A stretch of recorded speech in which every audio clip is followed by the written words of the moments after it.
Então, eu vou passar a palavra logo aqui para o colega Diego, que vai falar sobre licitações de serviços terceirizados, que é um tema também bastante transversal e que afeta todo tipo de órgão que trabalha com isso. Meus amigos, antes de mais nada, eu quero agradecer muito aqui ao Dr. Danilo pelo convite. É um prazer enorme estar aqui com vocês, mais uma vez aqui na Escola da AGU, conversando sobre um tema que eu, assim, gosto um pouco, são licitações e contratos. E parabenizar a todos aqui que estão aqui nessa manhã maravilhosa, um dia lindo, falando exatamente sobre esse tema, licitações e contratos. E o interessante, colegas, que eu não tinha conversado antes com o colega Fellini, não sabia direito qual ia ser a apresentação dele, e a apresentação dele tem muito a ver com a minha apresentação, que tem a ver com excesso normativo, com os excessos normativos e com a questão da segurança jurídica. Vamos ver aqui como é que foi o panorama que enfrentamos ano passado e no iniciozinho desse ano. Começamos, no ano passado, com a Instrução Normativa número 2, que trata da aquisição de gêneros alimentícios fornecidos por agricultores familiares. Logo depois, saiu a Instrução Normativa número 3, de 2018, que é a nova norma do SICAF. O SICAF foi alterado pela IN número 3. Veio a maravilhosa IN número 6, que trata o quê? Das cláusulas assecuratórias dos direitos trabalhistas no âmbito das obras públicas. E esse é o decreto que eu circulo, decreto 9450, que é o decreto das cotas de presos e egressos nas contratações públicas federais. Asterisco, vamos circular esse daí. Logo depois, decreto 9488, que alterou as regras do SRP. Como se não bastasse mais nada, vai ser alterado em breve.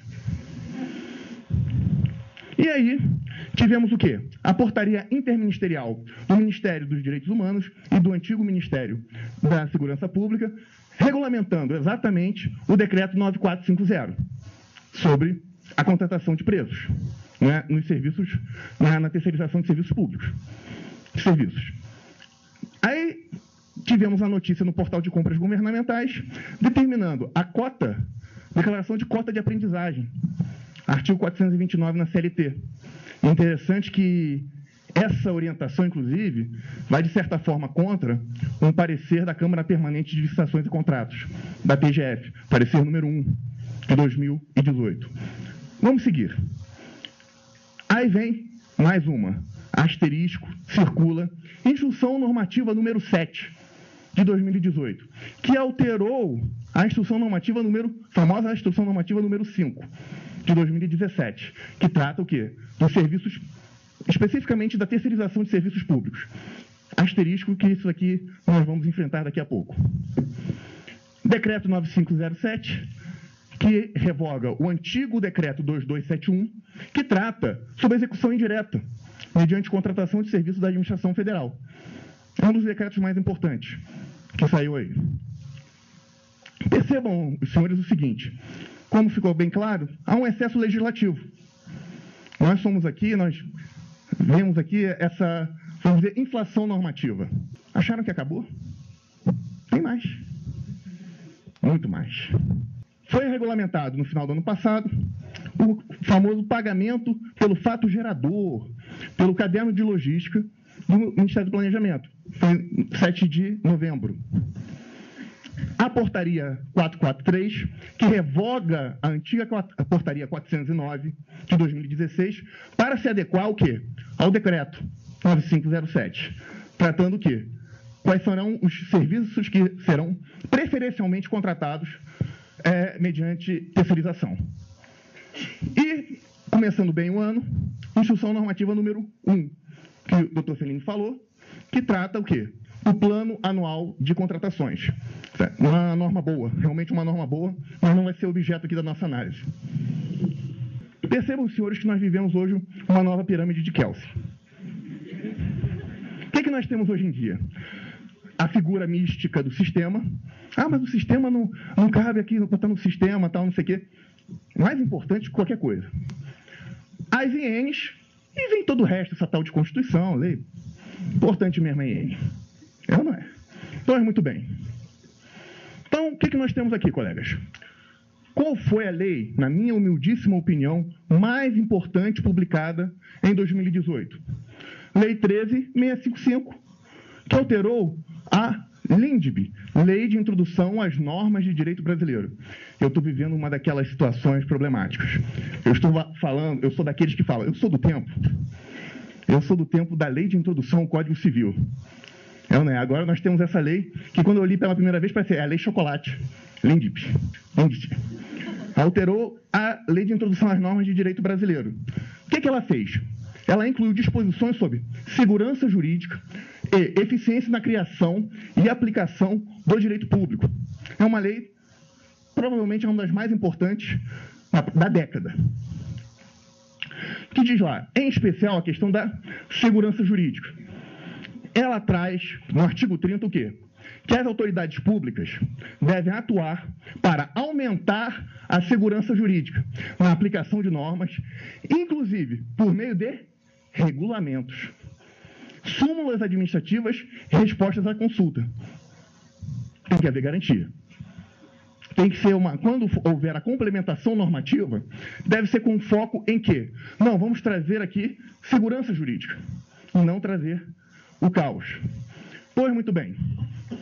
Quais são os normativos, desses todos que eu listei, que eu particularmente considero os mais problemáticos, que eu quero conversar com vocês hoje?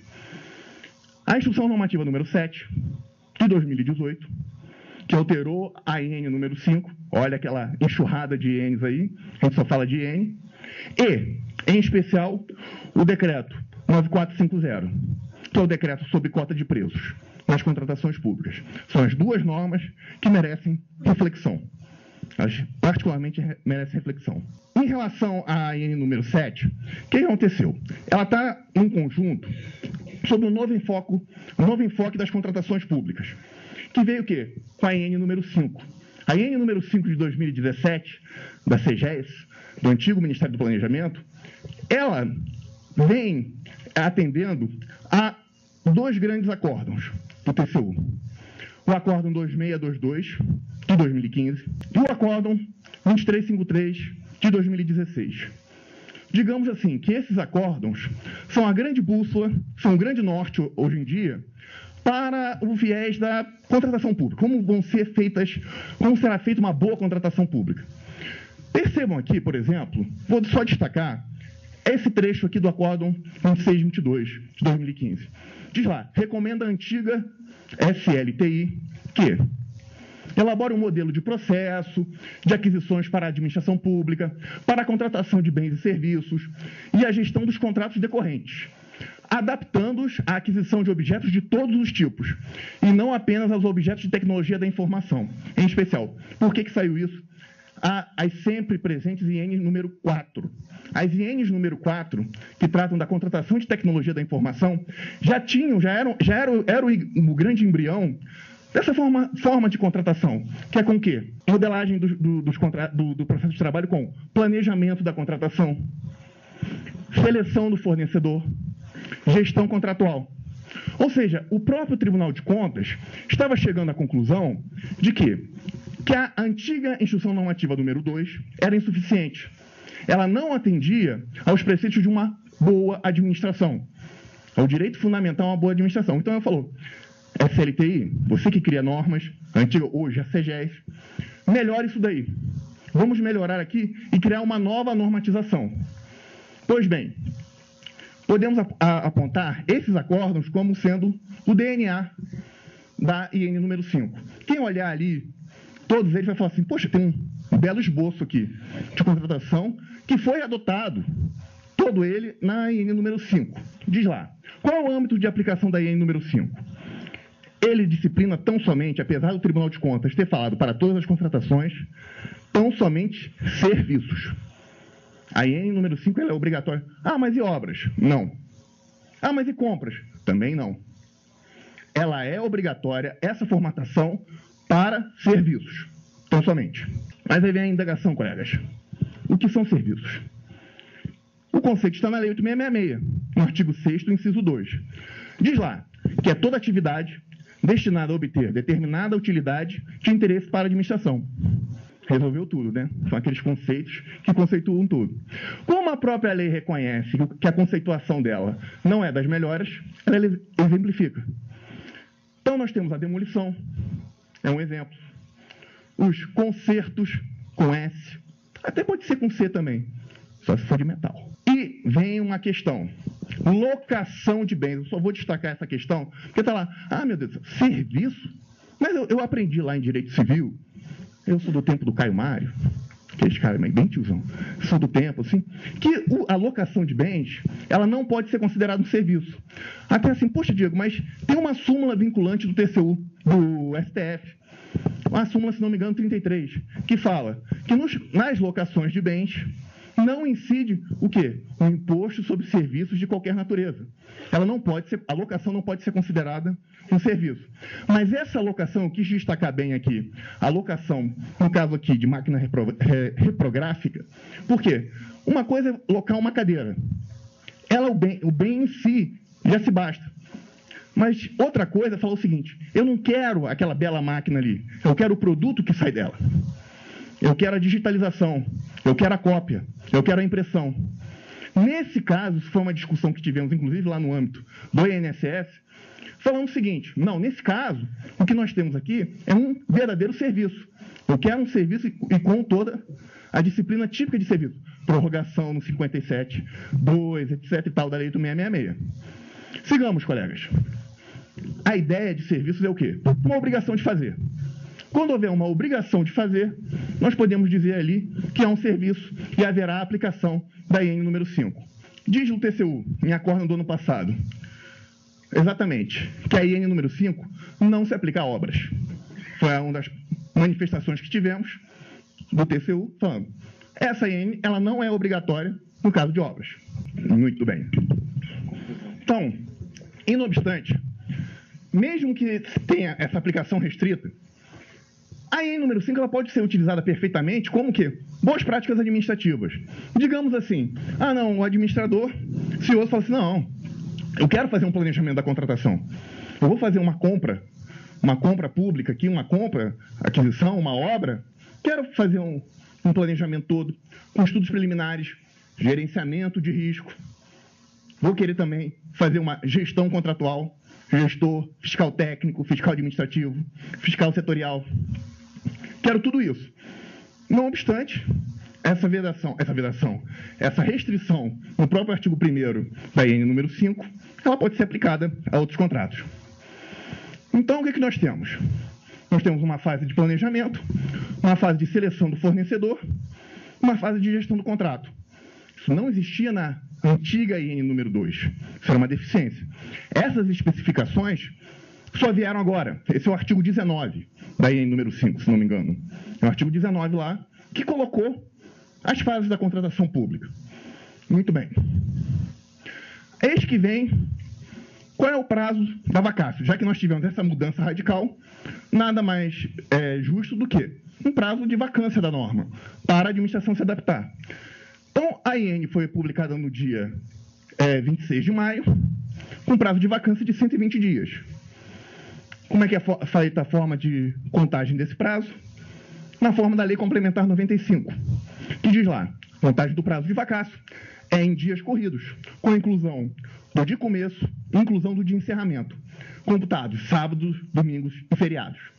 Então, ficou assim. A data da publicação, 26/5 de 2017, uma sexta-feira, 120 dias, data final, 22/9 de 2017, uma sexta-feira. Início da vigência, 23/9, um sábado. Data da efetiva publicação, da aplicação, melhor, 25 de setembro de 2017. Por quê? Com base na Lei do Processo Administrativo, artigo 23, que fala que os atos processuais somente serão praticados em dias úteis. Então, o primeiro dia útil foi 25 de setembro. A partir dali, nós temos a aplicação da IN número 5. Vem a indagação, e esse que é ex ubusilis. E os processos e contratos anteriores à vigência da IN número 5? Na redação original dela, a própria redação original, ela disse o seguinte, no parágrafo único: permanecem regidos pela Instrução Normativa número 2, de 2008, olha o ouvido, os procedimentos administrativos autuados ou registrados até a data em vigor desta norma. Procedimentos administrativos. É disso que nós estamos tratando. Pois muito bem. Qual foi o posicionamento da AGU sobre a aplicação da IN número 5? Parecer número 6, 2017, da CPLC. Nós lá adotamos aqui um entendimento assim, vamos analisar aqui essa questão. Se não me engano, o Conselho da Justiça Federal fez algo parecido também, analisando quando iria ser o início do Código de Processo Civil. Sabe, isso é importante. Nós sabemos assim, quando começa e quando termina. O que foi considerado? No momento que é considerado iniciado o processo de contratação, basta a autuação ou registro. É um critério objetivo. A autuação, na minha opinião, é para processos físicos. E já o registro para processos eletrônicos. Ou seja, aquela etiquetinha, botou lá, carimbou, qual o dia que está aqui. A partir daquele momento, o processo vai ser regido ou pela IN número 5, o procedimento, ou pela IN número 2. A questão é essa. Então, o que diz o parecer? O contrato administrativo é o objetivo do procedimento. Ele não se confunde com o procedimento. Uma coisa é procedimento, aquela sequência de atos ordenados para determinada finalidade. Outra é o produto daquele procedimento. Isso tem muito a ver com a lição do professor Marçal. O professor Marçal Justem, no curso dele, aquele livro que eu recomendo a todos, ele fala muito do princípio da procedimentalização. Qualquer ato estatal tem que ser precedido de um processo para ver a sua legitimidade. De onde é que saiu aquele ato? Quais foram as decisões que foram tomadas para sair aquele ato ali? Pois bem, e a ressalva do parágrafo único restringe-se à fase do planejamento e seleção do fornecedor. Percebam que ficou ali. O procedimento ele se encerra na adjudicação do objeto. Ele começa com a apresentação do requerimento, da formalização da demanda e termina na adjudicação. Isso é o procedimento. Depois dali temos o quê? O contrato administrativo. E a gestão contratual sempre será regida pela 9N, mesmo que o procedimento tenha sido aplicado anteriormente, tenha sido registrado ou autuado antes da vigência da IN número 5. Esse foi o nosso entendimento. Então, o que é? É o planejamento e a seleção do fornecedor. Esse é o procedimento. Se resume a isso. Já a gestão dos contratos é o quê? Serão regidos necessariamente, como eu já adiantei, pela IN número 5. Independentemente de quando houve o processo, se foi depois, antes, não importa. Até com uma forma de se buscar a máxima efetividade da lei nova. A lei nova precisa ser aplicada, a legislação nova, precisa ser aplicada o quanto antes. Então, o que é a gestão do contrato? Diz respeito à repactuação, à alteração contratual, ao reequilíbrio, prorrogação / renovação, pagamento, aplicação de sanções e extinção dos contratos. Ou seja, desde a vigência da IN número 5, todos os contratos deveriam observar lá. A gestão contratual deveria ser observada a IN número 5. Pois muito bem. Fiscalização também. Gestão e fiscalização. Gerenciamento geral, gestão e fiscalização. Ou seja, eu tenho um contrato anterior. Está vigendo. O contrato está vigendo. Entrou em IN número 5, pelo certo, seria o quê? Vamos nomear agora um gestor do contrato, um fiscal técnico que vai ver a entrega do objeto, se o objeto está sendo entregue. Se for contrato com dedicação exclusiva de mão de obra, um fiscal administrativo, para ver o cumprimento de obrigações trabalhistas, previdenciárias, etc. Desde já, aplicação imediata para isso. Até porque essa atividade são cláusulas exorbitantes.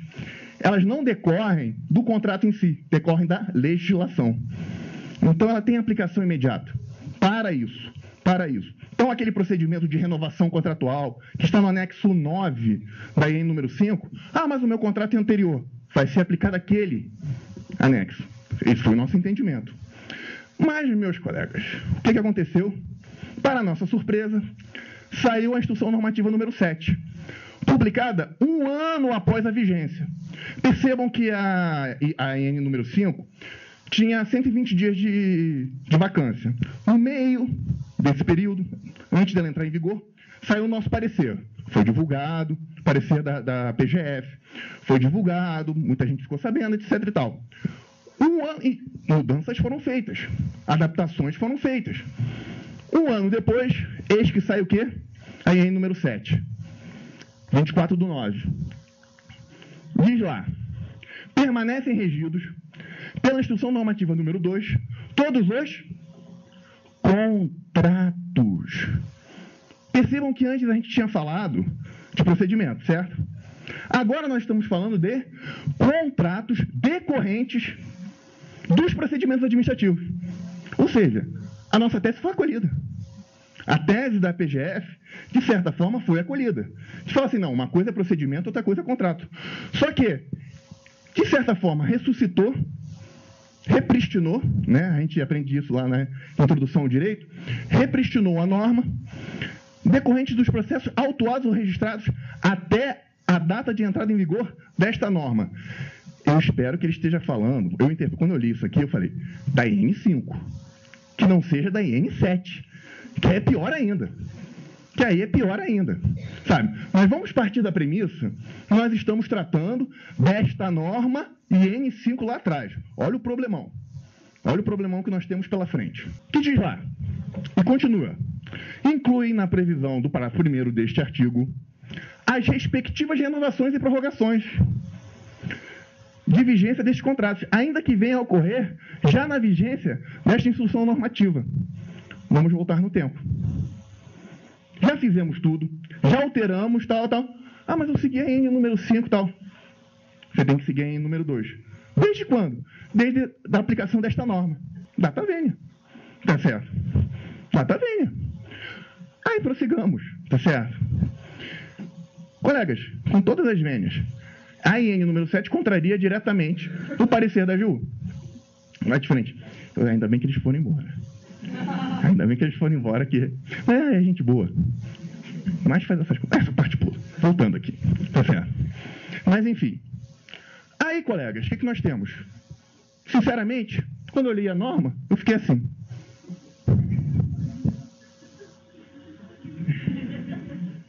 Quando eu li, eu fiquei assim. Sabe?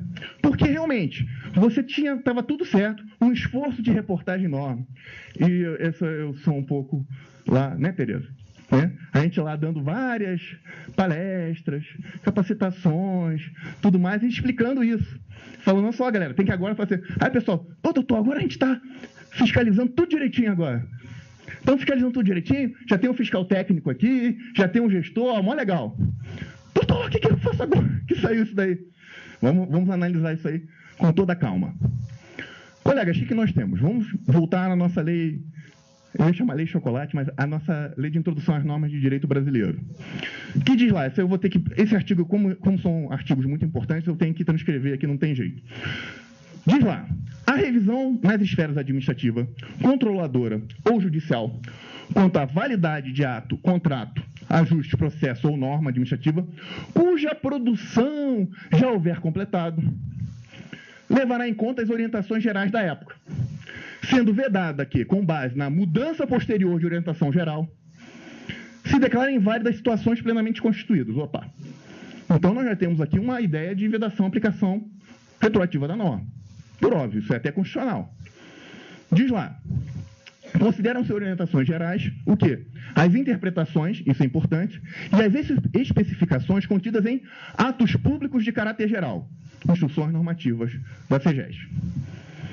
Ou jurisprudência, tal. Então, quer dizer, nós tínhamos uma norma, nós tínhamos uma orientação, inclusive, com base em parecer da AGU, e agora chega uma norma nova que fala o seguinte, não é bem assim. Vamos inovar, não inovando tanto assim, ou desconstruindo o passado. Será que isso é possível? Percebam que essa nova previsão da lei de introdução está em perfeito diálogo com a lei do processo administrativo. A lei do processo administrativo prevê lá no artigo 2º, parágrafo único, inciso 13, a vedação retroativa de nova interpretação. Conjugando tanto o 24 da lei de introdução com a lei do processo, primeira premissa que nós partimos é o seguinte: não pode haver aplicação retroativa da norma. Então, essa previsão, um ano depois, por quê, colegas? É o seguinte: se essa alteração tivesse ocorrido no prazo de vacância, não teria tido problema algum. Tranquilo, todos entenderiam, muito bem. Um ano depois, muita coisa aconteceu. Muitos atos foram praticados, contratos assinados, termos aditivos. Muita coisa foi feita. Qual é o risco da aplicação retroativa da IN? É essa: desconstruir os atos e contratos já praticados com base na IN número 5. Temos um novo normativo. Mas eu fiscalizei, eu fiz a fiscalização, o gerenciamento, a prorrogação / renovação. Renovação, efetivamente falando, né, é um novo contrato. A renovação é artigo 57, 2 e 4 da Lei 8666. Prorrogação, nós estamos tratando do mesmo contrato com alteração do cronograma físico-financeiro. É artigo 57, parágrafo 1º. Essa é a verdadeira prorrogação, que a IN e nós mesmos, assim, no dia a dia, chamamos de prorrogação. Mas o correto, tanto que a lei de locações é mais técnica até que nós mesmos, né? A lei de locação fala renovação, ação de renovação compulsória, né? Ele está correto, porque é um novo contrato. Então, somente. Aliás, eu gosto muito da lição do professor Jorge Gasparini, que ele dizia o seguinte, que as causas ali de renovação contratual do 57, 2 e 4 são, na verdade, causas de dispensa de licitação com o atual contratado. Já que você está tratando de uma nova contratação, o que é que você tem? Uma dispensa de licitação fora do rol do artigo 24 com o atual contratado. É isso que é feito. Prossigamos, colegas. Então, nós temos que ter o quê? A proteção dos atos e contratos já praticados. Boa e velha teoria do isolamento dos atos processuais. Essa teoria está expressa com todas as letras no artigo 14 do CPC. O artigo 14 do CPC ele prevê: olha, os atos que já foram praticados com base na lei antiga serão preservados, aplicando, aí nós vamos enfrentar, a lei nova aos atos subsequentes. Essa aplicação é autorizada pelo artigo 15 do próprio CPC, que determina a aplicação subsidiária do Código aos processos administrativos. Isso, inclusive, o governador do Rio de Janeiro entrou com uma DIN contra essa previsão, dizendo que isso é uma invasão na esfera estadual. Essa previsão em lei federal, não existe uma autorização para a lei geral de processo administrativo. Sabe? Cenas dos próximos capítulos. E os atos e contratos após a IN número 7? Nós já fixamos aqui. Aqueles atos anteriores têm que ser preservados. Eles devem ser preservados, não podem ser destruídos, porque senão o que nós temos? Retroatividade máxima. Quem pegar lá a DIN, famosa DIN 493 do Supremo, o ministro Moreira Alves, excelente voto, aliás, pegou uma doutrina da década de 40 do jurista Matos Peixoto, que fez aquela divisão entre retroatividade máxima, média e mínima. Essa IN número 7, aplicada a ferro e fogo, acaba gerando o quê? Retroatividade máxima. Você destrói, desconstrói os atos já praticados com base na legislação anterior, que já foram consumados. Perigosíssima essa aplicação. Então, aqueles atos são preservados. E os contratos após a IN 7? Indago. Mesmo tendo todo o processo de gerenciamento e fiscalização dos contratos observado a IN número 5, os novos atos e termos aditivos serão regidos pela IN número 2? Fica a indagação. Esse é um problema. Nós já fizemos todo um trabalho para botar o processo nos eixos, para deixar ele direitinho. Vamos retroceder. Colegas, a princípio, pela teoria do direito intertemporal, seria exatamente isso. Seria exatamente isso. Você pega e fala o seguinte: olha, tudo bem, a gente até preserva aqueles anteriores, mas daqui para frente, vamos voltar àquela normatização que foi considerada insuficiente. Você está tendo que um retrocesso. Por isso que eu falo, não é a melhor solução. Não é a melhor solução aplicar essa letra fria da lei e a regra de direito intertemporal. Fala assim, não, a partir de agora a gente vai aplicar a AN número 2. Não acho a melhor. Vamos refletir sobre isso daí. As orientações da AN 5 atendem ao quê? Ao direito fundamental à boa administração. Isso o próprio Tribunal de Contas foram as orientações dele. Vão ao encontro a quais acordos? Aqueles que nós falamos lá atrás. Então, quer dizer, nós evoluímos, nós demos um passo à frente, alguns passos à frente. O que nós vamos fazer agora? Restaurar uma legislação revogada, uma legislação completamente superada, sendo o quê? Um claro retrocesso. Nós chegamos a um ponto de termos um planejamento da contratação, uma gestão, e agora vamos voltar àquilo ali? Por quê? Não há razão, colegas, não há razão. Por isso eu digo, nos processos em que houve a observância da IN número 5, os atos futuros devem continuar seguindo essa normatização, sem retroceder ao antigo regime da IN número 2. Digo eu, vamos fazer uma interpretação aqui dessa IN, falando o seguinte, não, o que já foi feito, o que já foi adaptado, até com base na máxima efetividade da norma, dê o nome que for, segurança jurídica. É uma situação de insegurança jurídica, nós ficarmos retrocedendo o tempo todo. Então, houve alteração, houve adaptação para a IN número 5, segue. Gestor do contrato, não, agora não vou mais nomear gestor do contrato. Não tem mais gestor do contrato, não tem mais fiscal administrativo, estamos todos felizes. Não, isso está indo contra a boa administração. E se, aí que vem o ponto, e se a administração permaneceu aplicando a antiga IN número 2 para os atos de gerenciamento dos contratos e respectivas renovações contratuais? Por quê? Porque foi isso. Foi por causa disso que... Tá? Foi por causa disso que saiu essa IN. Essas vozes do Planalto falam umas coisas, né? Tem um vento aqui. Mas foi isso que falou, então. Então, ou seja, se permaneceu, se veio a administração inadvertidamente ou resistentemente, não aceitando, porque, sim, tiveram manifestações esporádicas, eu soube por aí, mas não em nível geral, sim em nível pontual. Eu soube em alguns ministérios falando o seguinte, não, procedimento, é tudo. É aquele monte de papel junto. Aquele monte de papel autuado, isso tudo é procedimento. Mas você tem licitação aqui, adjudicação e o contrato. Também, o contrato é procedimento também. Então, eu soube de colegas, de algumas situações, que permaneceram aplicando a IN número 2. Deram uma interpretação de, continua. Então, o que aconteceu? Essa nova norma, na minha humildíssima opinião, deve ser lida como um regime de transição. Um regime de transição para pegar esses atos, essa fiscalização, isso tudo, que foi feito com base na IN número 2 e dar uma nova roupagem a ela. Diz lá a nossa lei de introdução. Isso eu vou dar uma interpretação ampliativa generosa a esse artigo 23.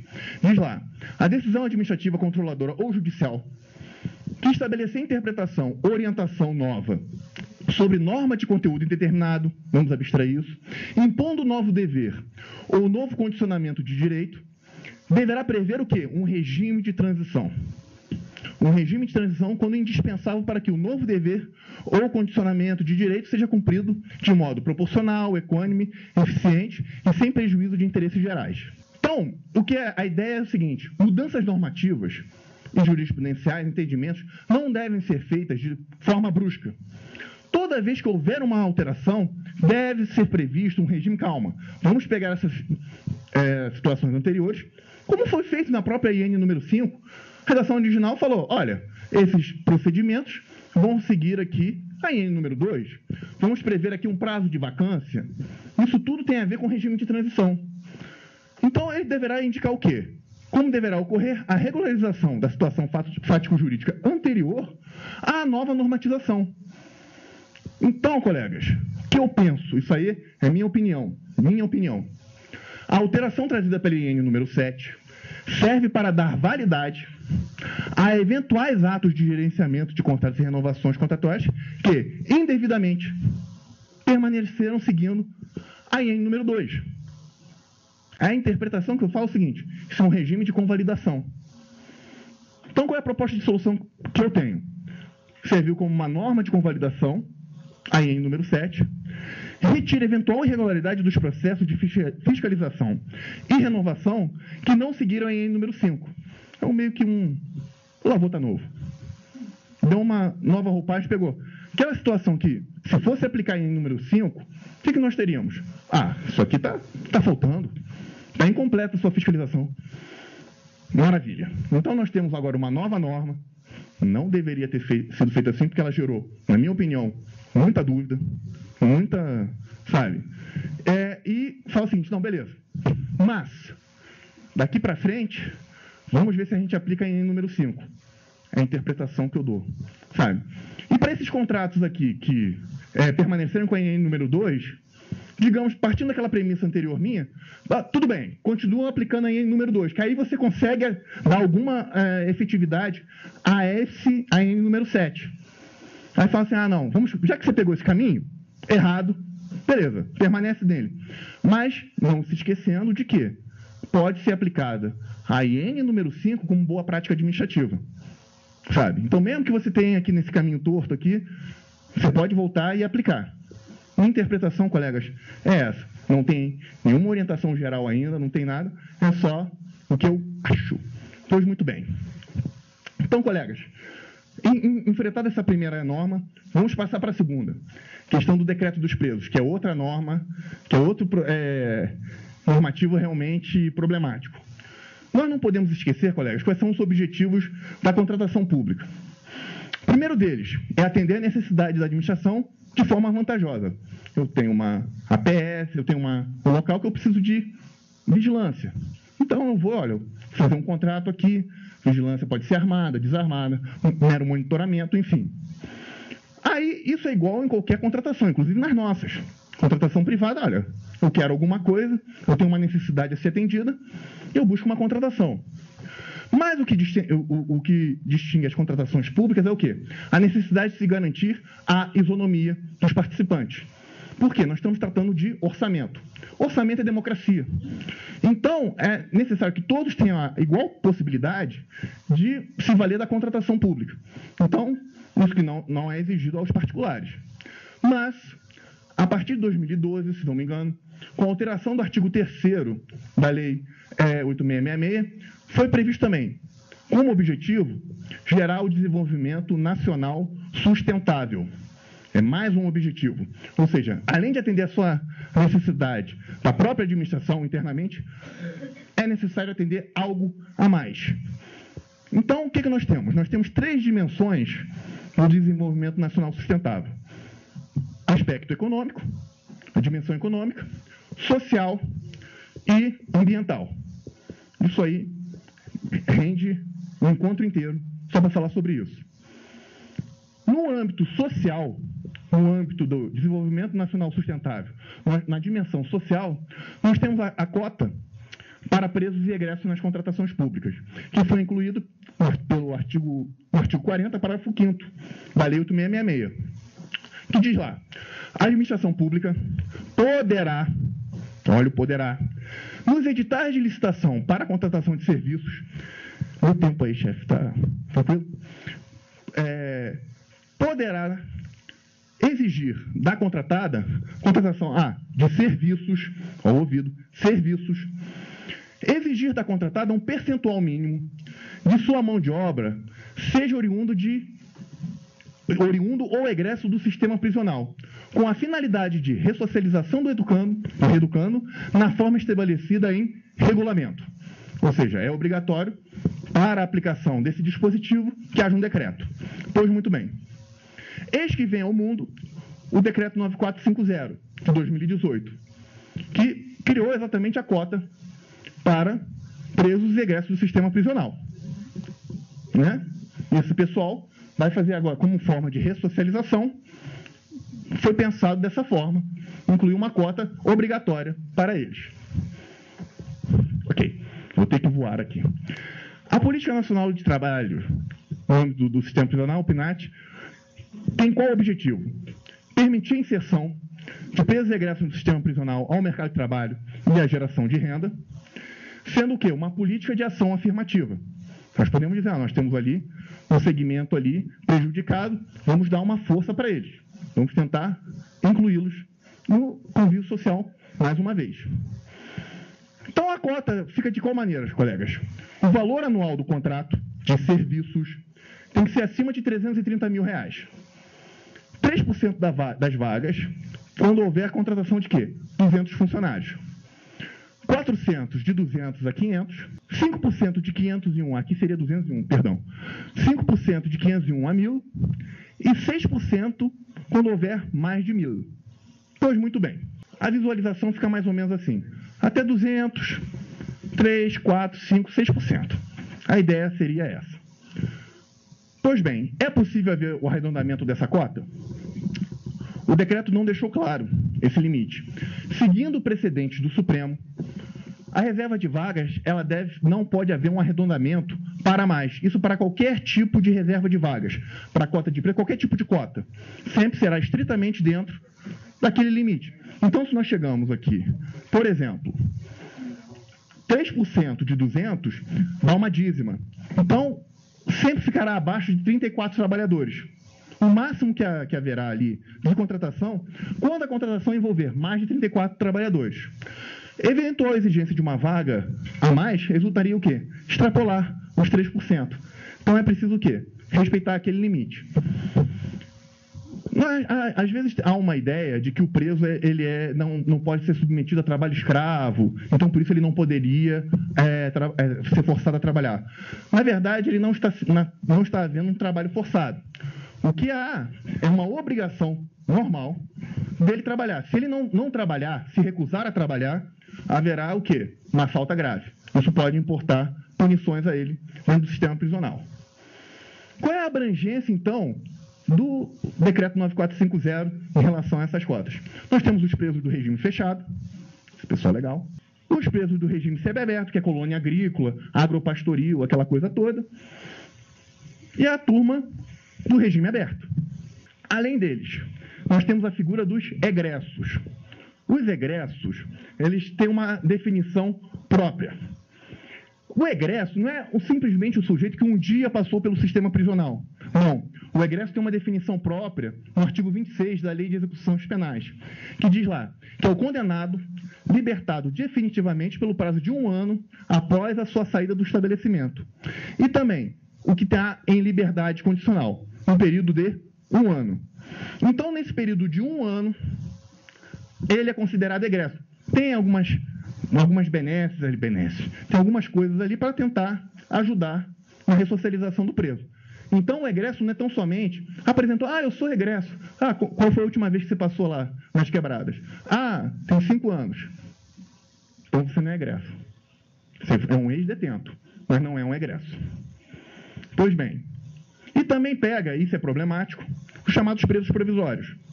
O preso provisório também é previsto no decreto, só que isso é problemático.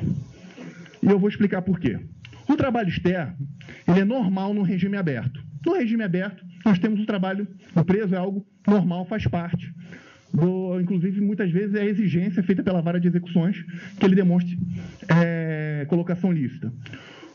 Ele é eventual no regime semiaberto e excepcional no regime fechado, sendo vedado aos presos provisórios fora do estabelecimento. Fora do estabelecimento prisional, não pode haver trabalho externo de preso. Aí me chega o decreto e diz o seguinte: é requisito de habilitação. É requisito de habilitação o quê? A declaração do licitante de que, caso seja vencedor, contratará pessoas presas ou egressas nos termos deste decreto, acompanhada de declaração emitida pelo órgão responsável pela execução penal de que dispõe de pessoas presas aptas à execução do trabalho externo. Então, vejam, senhores, o seguinte: foi criado um requisito de habilitação jurídica por decreto. Já começamos muito bem. O que é habilitação jurídica? É tão somente a demonstração que o licitante é sujeito de direito, tem capacidade de fato e de direito. Isso geralmente é fornecido por elementos do direito civil, do direito empresarial. Então, e não tem a ver necessariamente com isso está ligado à lei. Somente a lei pode trazer requisitos de habilitação jurídica. Basta ver o que está disposto no artigo 28 da Lei 8666. Diz lá, cédula de identidade, no caso de pessoa física, registro comercial, no caso de empresa individual, ato constitutivo, etc. Então, quer dizer, são aqueles requisitos para a pessoa assumir obrigações, capacidade de fato e de direito. Aí vem a indagação. Isso pode ser considerado requisito de habilitação? Jamais. Basta ver o que está disposto no Acórdão 670 de 2013 do plenário do TCU. É uma ilegalidade. Não é possível exigir requisitos de habilitação que não estejam previstos expressamente em lei. Então, o decreto já é problemático, já ali logo no início. Só que ele diz também que é uma obrigação da contratada. Será previsto no edital, como cláusula do edital, olha, você fica obrigado a o quê? Contratar pessoas presas e egressas. Então, assim, de uma maneira ou de outra, a administração chega ali, dentro do possível, e fala assim, tudo bem, exigir habilitação jurídica é complicado, mas ele vai aceitar aqui os termos do edital, tudo mais, eu já boto essa previsão aqui. No edital, olha, você vai ter que contratar pessoas presas e egressas. Vêm as indagações, colegas, vêm as indagações. Como serão recrutados esses trabalhadores? Como será feita a escolha entre pessoas presas e egressas? Percebam que o decreto, ele não fez distinção. Ele tratou todas aquelas situações que eu elenquei ali, como uma situação única, sem distinção. Quais serão os critérios utilizados pela administração para elaborar os termos do edital? Não diz. Fala assim, olha, não, eu prefiro os egressos, tá? Eu prefiro o pessoal que estiver no aberto. E o pessoal do fechado? Não, esse eu não quero. Como é que faz isso? A administração tem essa discricionariedade? Só abrange os contratos, isso é importante, com dedicação exclusiva de mão de obra, ou abrange todos os contratos de serviços, qualquer um? Como será elaborada a planilha de custos de contratação, considerando o quê?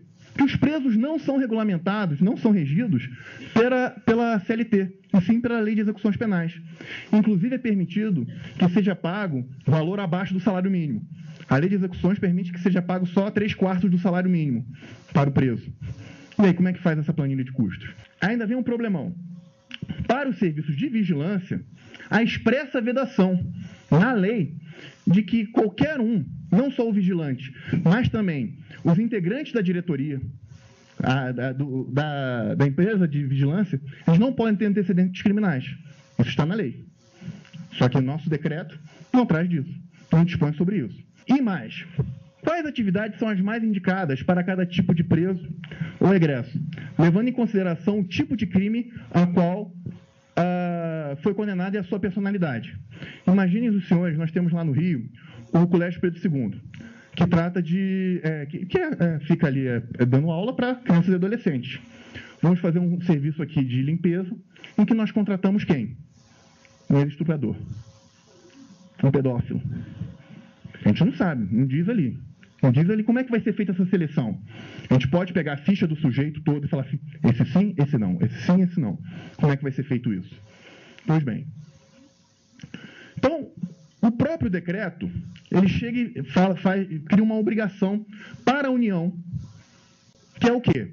Dizendo o seguinte, que a política será implementada pela União em regime de quê? De cooperação com estados, DF e municípios. Ou seja, o próprio decreto parte da premissa que ele não se basta em si.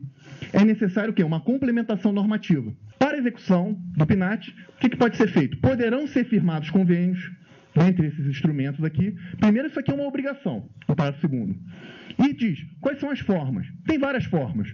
Convênios ou instrumentos de cooperação técnica com a União, com o Poder Judiciário, MP, organismos internacionais, federações, etc. E diz lá, no parágrafo 4º, será obrigatório, promovida a articulação e a interação da política com políticas, programas e projetos similares e congêneres na União, Estados, DF e município. Ou seja, o decreto ele manda o seguinte, tem que conversar. Não dá para chegar com o que nós temos agora e simplesmente falar assim, olha, é preciso mais. Tem que fazer interação, tem que conversar com estados, municípios, etc. Aí, digo eu, a formalização de contratos, ou melhor, de convênios e acordos de cooperação, não é só uma questão de possibilidade, ela é fundamental, ela é necessária. Não tem como implementar a PNAT sem essa complementação normativa. Até porque, colegas, o que acontece? A administração penitenciária, ela é feita o quê? Mais de 90% são o quê? Estabelecimentos estaduais. E esse é um decreto federal. Por isso que nós temos aqui apenas cinco penitenciárias federais. E são presos de alta periculosidade. São presos que não vão sair dali para fazer nada. Tá certo? Não vão estar aqui. O Marcola não vai estar aqui faxinando aqui. Duvido. Ele até toparia. Mas isso não vem ao caso. Mas por outros motivos. Mas vamos lá. Então, o que acontece? Igualmente, articulação com outros programas, como, por exemplo, o CNJ fez, Projeto Começar de Novo. Já existe esse programa. Já existe um programa nesse sentido, exatamente para permitir o quê? A acolhida desses... Quanto tempo aí, chefe? Tá? Mais uns 2 minutos. Mais uns... Ele me deu 10 aqui. Me deu 10 minutos aqui, tá ótimo. Tá certo? 10 minutos tá muito bom. Tá certo? Chefe. Beleza? Mas nós já estamos partindo para o final. Então, aí tem outro problema. A edição de ato normativo complementar por parte da CGES, que é o órgão central do sistema. Mas faltou aí o quê? O chefão. Está de fora. E isso é um problema. Por quê? Não é uma tarefa fácil. Que pena, perdi meu vídeo, mas não vai dar para passar o videozinho, não. Fica para depois, fica para outro dia, senão o chefe vai cortar minha fala aqui. Mas, enfim. Eis que vem ao mundo o quê? A portaria interministerial número 3. Aquela que eu citei no início da apresentação. Que vem o quê? É uma portaria conjunta entre o Ministério dos Direitos Humanos e o então Ministério da Secretaria de Segurança Pública. Ela é uma portaria que insiste que a previsão de cotas para presos e egressos é um requisito de habilitação. Diz lá que o Departamento Penitenciário Nacional articulará com os órgãos responsáveis pela administração penitenciária, ou seja, já passou para um outro órgão, a portaria, para o DEPEN. E diz que a comissão técnica prevista na Lei de Execuções irá orientar a classificação das pessoas presas e egressas. Pois muito bem. Colegas, eu acho que está faltando alguém. Não houve a participação da CGES. A nossa Secretaria-Geral não participou, esqueceram dela. Fizeram uma portaria interministerial entre 2 ministérios e esqueceram o Ministério do Planejamento, que é o ministério responsável pela orientação às normas sobre contratações públicas. É o que diz o quê? Na época, o parágrafo 1º do artigo 1º do decreto 1094, que atribui ao Ministério do Planejamento expedir orientações gerais aos integrantes do CISG.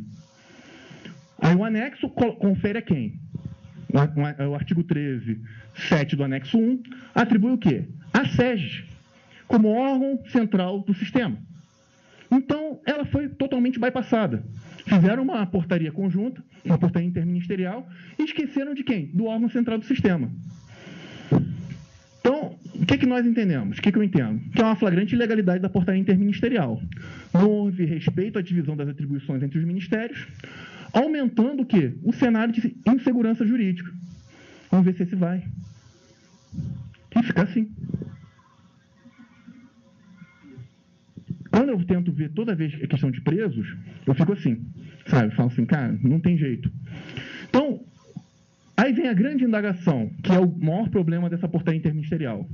A aplicação para serviços sem dedicação exclusiva de mão de obra. Diz lá no artigo 7º, que é longo, mas eu vou só destacar um ponto aqui. Na contratação de serviços que não exijam aplicação do regime de dedicação exclusiva de mão de obra, nos termos do artigo 17 da IN número 5, data vênia. Nós vamos ver como essa redação é problemática. A contratada deverá aplicar os percentuais dispostos no artigo 6º do decreto, aqueles percentuais, conforme a quantidade de funcionários alocados na prestação de serviços contratados. Espera aí. Então você está me dizendo, então, que o serviço é sem dedicação exclusiva de mão de obra e haverá alocação? Tem alguma coisa... Tá, vamos lá. Pois é, aí diz lá o parágrafo único. Para o cumprimento do disposto no CAPT, as empresas contratadas deverão apresentar a relação dos profissionais envolvidos na prestação de serviços. Como? Eu tenho minhas dúvidas. O chefe está me olhando aqui com a cara de improcedência. A famosa cara de improcedência. Ele está olhando assim para mim, mas vamos tocar. Sabe? O que diz o artigo 17? Ele não fala dos serviços sem dedicação exclusiva de mão de obra. Ele fala dos serviços com dedicação exclusiva de mão de obra. Diz lá, os serviços com regime de dedicação exclusiva de mão de obra são aqueles que em que o modelo de execução contratual exige, dentre outros requisitos, que... Aí vai lá, empregados fiquem à disposição, contratado não compartilhe recursos humanos, etc. São aqueles serviços em que o empregado da terceirizada fica à disposição, fica presente. Serviço de vigilância, limpeza, se for o caso. Não tem nada a ver com serviço sem dedicação exclusiva de mão de obra.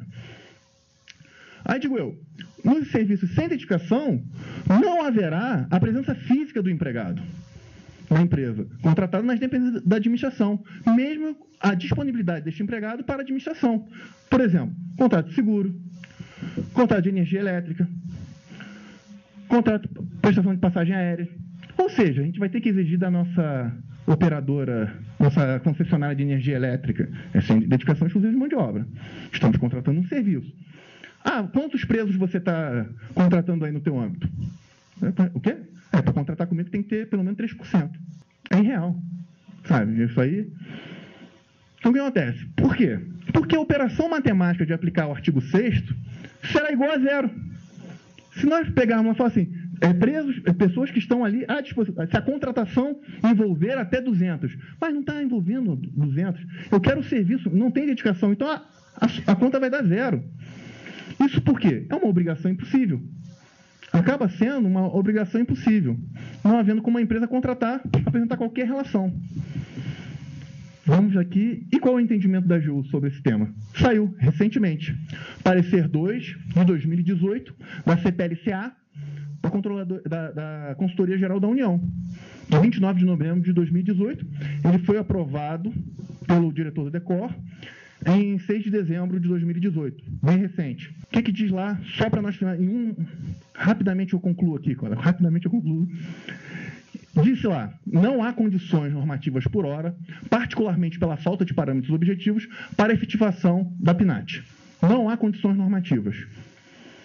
Não haverá reserva de vagas no PNAT quando a contratação envolver número de vagas igual ou inferior a 33. Teve que abranger tudo, né? Todas as situações foram abrangidas. Ali, inclusive, prevendo se eventualmente essa complementação surgir. Enfim, o que mais? Somente nas contratações com dedicação exclusiva de mão de obra é que será possível exigir a reserva de vaga. É ilegal a previsão do novo requisito de habilitação por ato infralegal, como nós destacamos. Algumas atividades e repartições, por suas peculiaridades, podem afastar a exigência de contratação de pessoas presas ou egressas, como eu tinha dado o exemplo lá. E a portaria violou os limites das atribuições entre os ministérios. Ela, por si só, ela carece de validade. E, por fim, para salvar o nosso gestor, ele pode invocar o disposto no parágrafo 4º do artigo 5º, para justificar a inviabilidade da contratação de pessoa presa ou egressa no sistema prisional.